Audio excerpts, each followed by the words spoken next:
You always hear about that 90% die off number, right? I think it might have been William Fortune or somebody like that that actually came up with it. Mhm. And then it's kind of been adopted by a lot of people with credibility as well, not just a bunch of us crazy preppers. But what do you think as far as how accurate would that number be? Because I think you're right. I think there would be a lot of people just out of stupidity would be gone. I think a lot of elderly people that depend on some of these machines and doctor visits and medications and all that would be Right. toast. I hate to say it like that, but I No, think that it's would not happen. But wrong. I tend to think that that number is fairly accurate. What are your thoughts on it?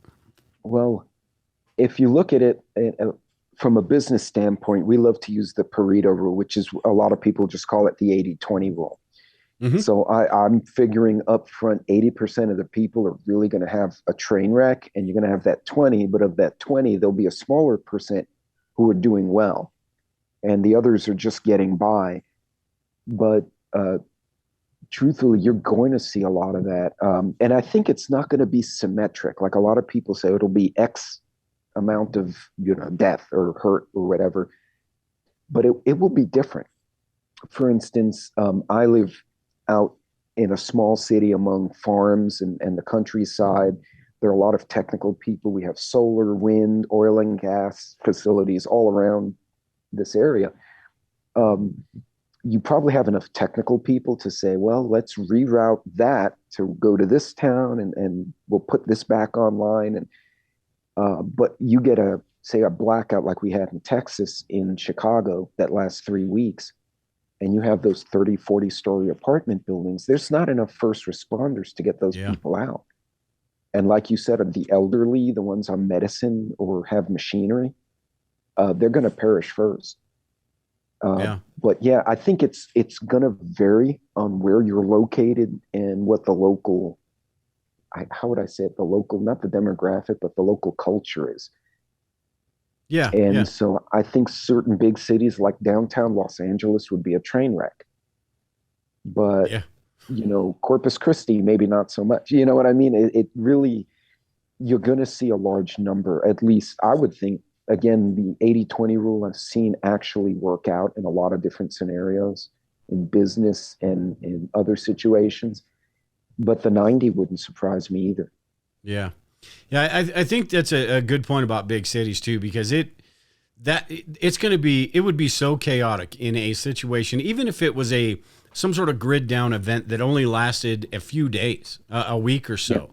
so. It would be just madness. I think of Jason with this living in New York City, like one of the worst places you could live. But to his credit, the way, because he thinks about all of this stuff, he does have a plan. And I don't know. I think he Yeah. was planning on moving a while back. I don't know if he actually did, but outside at least anyway. But at least he's got a plan because he knows exactly what it's going to be Right. like. And I think there are people. It's not a death sentence, I guess is what I'm saying. But if you No. do live in one of those top buildings, the elevators are out, you don't have a plan in place to act really quick. Um, it wouldn't take long for all of that stuff to break down, because people No. think that the help's going to be on the way, the support and all that. Once they figure out that's not, people are going to just lose it. No, I agree. And actually, you take Jason's a great example. He understands his situation, being a firefighter, living Hmm. where he did. I actually grew up not 10 miles from where he is now. So I remember the city, different generation, obviously, but he understands how to get in, how to get out, how to move around, where are resources, who is his friends, who's not his friends, where danger may lie. And he's taking that into account. So even if you're into preparedness and you're in Manhattan like he is, or you're in Chicago, or you're in Dallas, your local environment will dictate, and you have to take those factors into account. Yeah. Um, but you can plan around that. There's some folks on another platform, and it's a young lady. I believe she's on TikTok, and she has an apartment in LA. And she has, she's explained like how to do certain things for young single people. And I'm sitting here going, this girl's got it figured out. Like she knows where she has to go and how to get from A to B. But for every one of her, there were what, 20 knuckleheads. So Yeah. Yeah. And you also have to keep in mind that, and you know, more and more so lately, I'm not so sure about this, but most likely it's not that Mad Max type thing, that large scale disaster situation is far less likely than the natural disasters like you were talking with the hurricanes, or these smaller things, maybe food shortages for a few days, or you know, supply lines being cut off for a few days. Those are more likely than that large scale. And like I said, I hesitate to say this because recently, with all the nuke talk and all we've that, who been wrong. knows? But it is far less likely. So you can't skip all that little stuff to pay attention to the huge ones, and you know, No, sacrifice your family, your work, and all that to move out in the middle of nowhere. It's just not no. feasible for a lot of people. So actually, in business and the military has a similar methodology. You have what's called a SWOT analysis: strengths, weaknesses, opportunities, and threats. And two deal with my situation, my strengths, my weaknesses. The others are opportunities or resources and threats externally. Other people, I've seen them in business, make a chart of probability and say, okay, alien invasion would be, a 10 catastrophe, but the likelihood is 1 out of 100. So it would be way down here on the chart. Whereas tornado hitting my town, well, tornado is not as bad as alien invasion, but it's really bad for a lot of people. And that's way more likely. So that would have a higher, I guess, a higher number. And it's basically a threat matrix where, you break it down by the likelihood and the severity. And that would probably be something fun to do, is for me to make one. And so, if the Cloverfield monster showed up, that would be bad. But the A little chances of bit. the Cloverfield monster running around one of our cities, is it hypothetically possible? Sure, there could be a critter running around in the ocean, but I'd put that down at the bottom as likelihood with a very severe outcome. But like to your point, yeah, the hurricanes, the floods, the riots, tornadoes, those are things we see every year.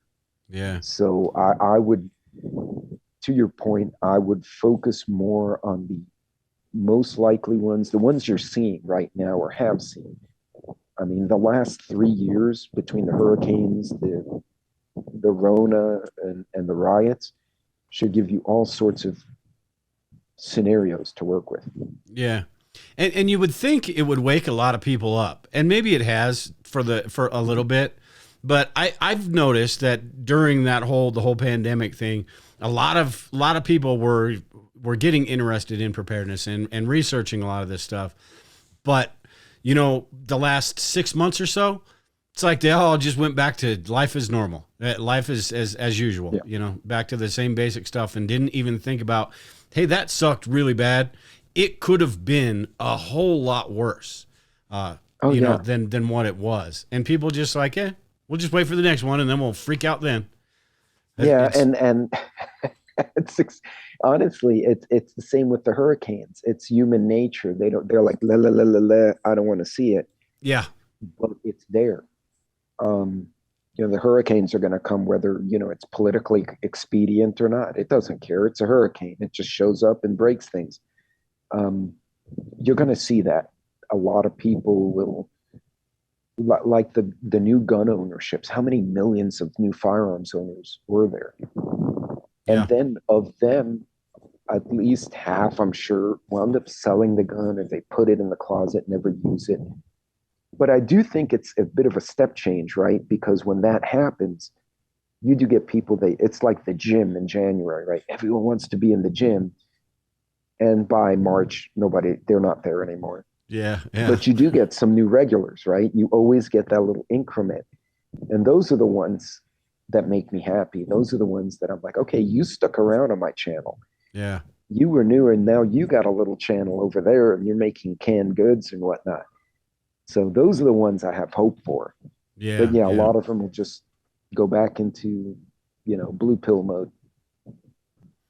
Yeah, I started doing this about 10 years ago. I have my Survivalist Prepper podcast, and met a lot of really cool people, and kind of like you were talking about, some people that were just getting into it. And it's kind of neat, some of those people still being around today and still being into it. Now, at the same time, I met a lot of people back then that I can think of a couple names offhand. I'm not going to say them, but that just kind of went off into the ether and disappeared. So, but yeah, it's that incremental thing you were talking about, and just, take it at your own pace, do what you can do, all of that stuff, the stuff we talk about all the time. Just do and something. stay on budget. Yeah.